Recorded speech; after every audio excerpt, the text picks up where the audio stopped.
Gimel Pasuk Yutes. Vayiken es chelkas hasod eshanota sham olo.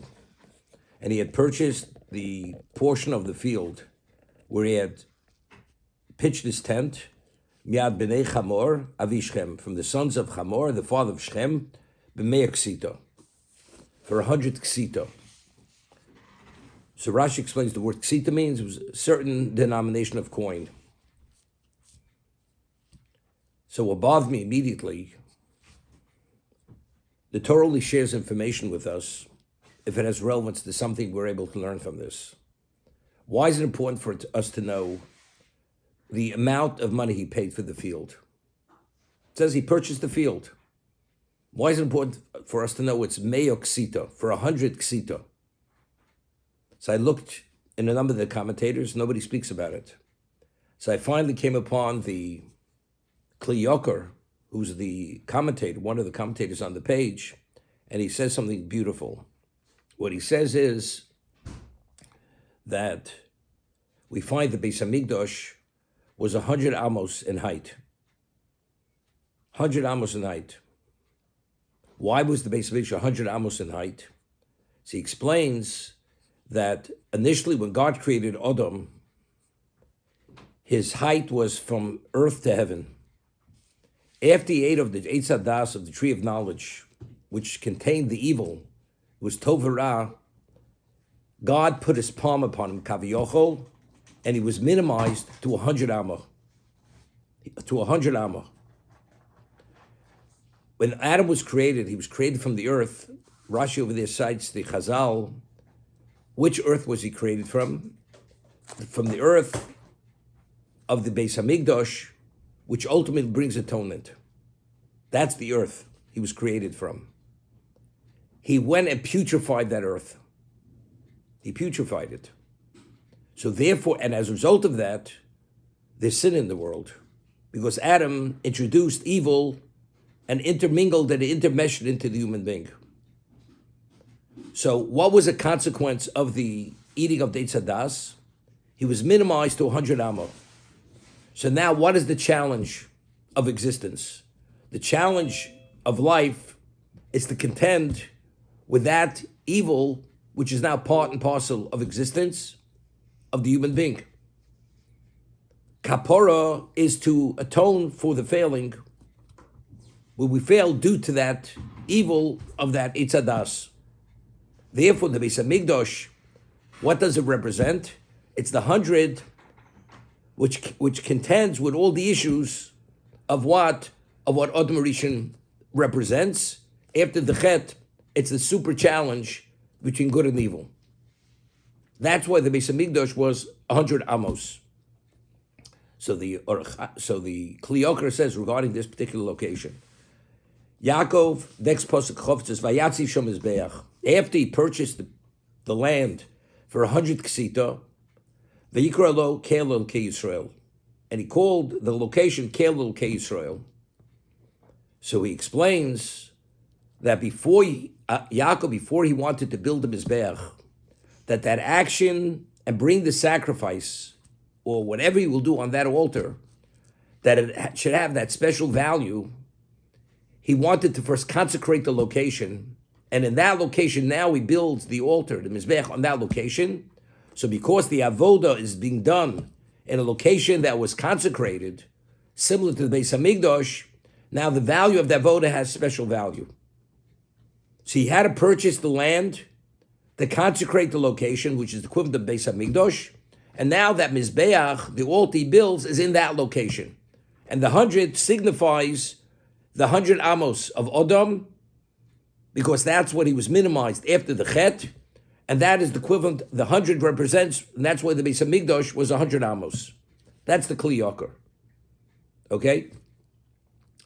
So, as soon as I read the Cleave, the first thing came to mind was we find that we have an obligation to say 100 brachos every day. 100 brachos. Where does number 100 come from? So you'd say, well, 100 is a complete number. It's like you say, perfect, 100%. That's like totality, 100. Or is it more than that? We had mentioned that Moshe Rabbeinu says to Klal Yisrael, Atem hadveikim Hashem Elokechem Chaim Kulchem Hayom. When you cleave to God, you will live continuously. Chaim Kulchem Hayom. Atem hadveikim. So the Balaturim writes over there on that pasuk, if you look at a Sefer Torah, there's a tag, there's a crown on the letter Kuf.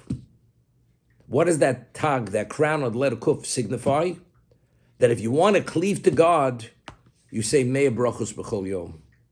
That's the way you cleave to God, by saying 100 brachos every day.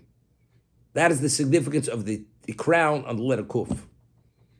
Now, why is that the only way to cleave to God? Atem adveikim.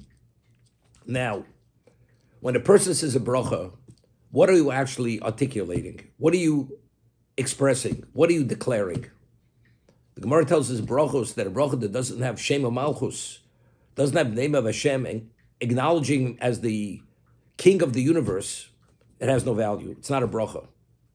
So every time you say a bracha, it's a declaration of Hashem Elokeinu Melech Olam, in whatever context you're saying the bracha. Shakol Neh B'Dvaro. Everything came about through His word. He created the tree of the fruit of the tree, the fruit of the ground, whatever it is. That articulation, that expression of acknowledgement of who Hashem is, saying it 100 times, that itself actually counters what that Eitz Hadas affected us to create that lack of clarity. So that's to reestablish the clarity. So how do you reestablish? How are you dovek? How do you cleave to Hashem? So the Torah goes and alludes to it. There's that tag, there's that crown, the letter Kuf. It's through Mei brachos, through saying 100 brachos a day. That's the significance of what? Of 100. Now, the Gemara in Moed Katan cites a pasuk in Novi. It speaks about the two individuals. There's avodo and there's lo avodo. What is avodo? Person who serves Hashem. What's lo avodo? But it speaks about a tzaddik, which is avodo, and a tzaddik, which is lo avodo. So the Gemara asks, if he doesn't serve God, how could he be a tzaddik? We classify him, this classification is a tzaddik who serves Hashem, and there's a tzaddik who doesn't serve Hashem. So the Gemara asks, but he's not serving Hashem, he's a Rasha, he's evil, he's not a tzaddik. The Gemara says no. Avodo, so it says, Eino dome. You cannot compare somebody who studies Shas 100 times to a person who studies Shas 101 times. If you study Shas 100 times, that's lo avodo. But if you study it 101 times, you go beyond the 100, that's avodo. That's a person who truly serves God. What is the meaning of that? 100 is, you fall short, and that's called lo avodo, but he's a tzaddik. If he goes and surpasses the 100, that's avodo. So I was thinking with this concept, avodo means you're meeting challenges. You go beyond that, then you surpass the challenge. You went beyond the challenge. 100 is, we're challenged because we're human beings. Adam Rishon after the 8 of the Eitz Hadas was minimized to 100 amos. And therefore the Beis HaMikdash has to contend with what? With that challenge. Because that's the reality of existence. And that's the basis for sin. Because now man is soiled with the evil of the Eitz Hadas. And the consequence of that was 100. So to deal with that issue, this handicap, which is called 100 because that's a consequence of the Eitz Hadas, therefore the Beis HaMikdash, which counters that or corrects that, rehabilitates that, is 100 amos. So therefore 100, that's Barasi Yitzor, Barasi Torah Tavlin. That's Ner Mitzvah Torah Or. That's illumination. That illuminates, gives us an understanding how to contend with what? With the consequence of the Eitz Hadas. But if you want to surpass that, which you go beyond contending with the issue, it's purely for the sake of Hashem.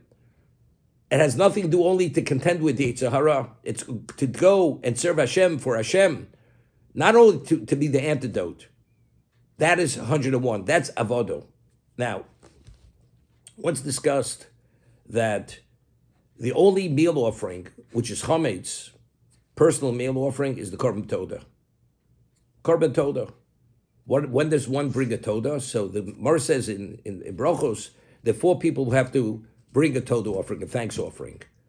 A person who traveled the high seas, a person who traverses a desert, holchim midborios, a person who recovers from an illness, a severe illness, a person who's yotze beis asurim, a person who was in prison and was released from prison.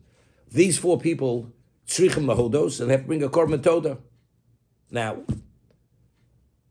the korban toda is an animal, and also it's accompanied with 40 loaves of wheat flour. 30 of those loaves are matzah, 10 of those loaves are chometz. There's no meal offering that's personal meal offering that's of chometz. But this has a certain percentage of which is chometz. Why is it chometz? So what I explained was in the past that why is it so difficult to be makit tova, to recognize that you're a beneficiary of somebody else's good?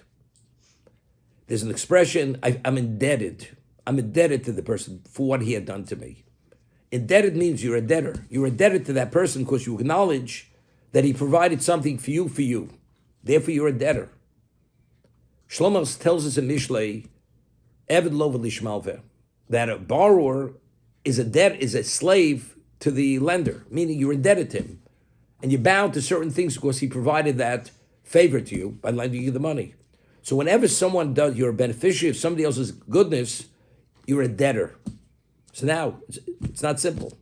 And that's why, because you're a debtor, many people, they try to somehow to put it in a context, you did it for you, you didn't do it for me. So I'm not indebted to you, because a person doesn't want to be indebted, okay? Person travels the high seas, traverses the desert, and he survives. Now, there are two ways to look at it. Either you could say, there's a statistic. The statistic is, most people do survive, do come back. So if that's a statistic, I'm not beholden to anyone. But if you recognize that every person who comes back from the high seas or after traversing the desert, it's because Hashem wanted every one of those people to be alive, despite the danger, then I'm indebted. So why don't you want to be indebted? That's the Yetzer Hara. That's the evil inclination. That's the chometz. So the basis for the chometz is that although we all were tinged and tainted with the evil inclination, despite that, we say thanks, we recognize that we're debtors. Despite that. Now, what chapter Tilim is Mizvah L'Soda? Mizvah L'Soda, we say every morning after Hodu, is Kapitel 100. David HaMelech, that was the 100th Kapitel chapter which David HaMelech said, Mizvah L'Soda. So again, it's the 100. Just as he was minimized to 100, and that's his context of his struggle between good and evil, and the Beis HaMikdash is 100, because it has to counter and atone for all the issues of the Eitz Hadas. Therefore, the Kapitel of Mizvah L'Soda is that despite that I possess the evil inclination, I recognize that it's Hashem, and therefore I'm indebted to him. So therefore it's 100. That's the concept of 100, for that reason. So what I said was this. The Rambam in Hilchos Brachos says that all brachos are drabanan, except for Birchos Hamazon. And he says, and there are different types of brachos. There's Birchos Hanoyo, that's a bracha when you eat and drink, when you have benefit. There's Birchas HaMitzvos, that prior to do a mitzvah once is a bracha. And then there's a bracha, Shevach Vodo. We give praise and thanks to Hashem for what he does for us. These are the three categories of brachos. And he says, and they're all B'divrei Sofrim, they're all rabbinical. And why were Chazal, why did they legislate these brachos? Kedei sheyazkir boro tamid. These are the words of Rambam. That you should be cognizant of your Creator continuously. By saying these brachos, that was the basis for legislating these brachos, that we should be cognizant of your Creator continuously. That's exactly what it is. That's the Me'ah brachos. The Rambam doesn't say Me'ah brachos, the 100. But the 100, that was legislated by Chazal, that has to be 100. So again, going back to what is the value of bracha, to give you that level of clarity, that there should always be a continuous cognizance. And only as a result of that, then you have that cognizant, and that was the concept behind legislating the brachos, and therefore the 100, it signifies contend with all the issues of the Eitz Hadas.